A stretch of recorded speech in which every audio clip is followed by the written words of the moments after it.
этот дождь закончится как жизнь, и наших душ истоптанная местность с провалами изломов и кривизн вернется в первозданную безвестность. Там, в темноте, предвечная река к своим пределам тени предков гонит, и мечутся, как звери, облака под взмахами невидимых ладоней.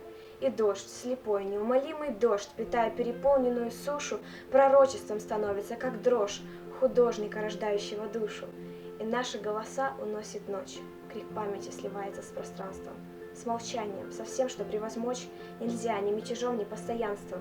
Не отнимая руку от лба, забудешься в оцепенении смутном, и сквозь ладони протечет судьба, как этот дождь, закончившийся утром.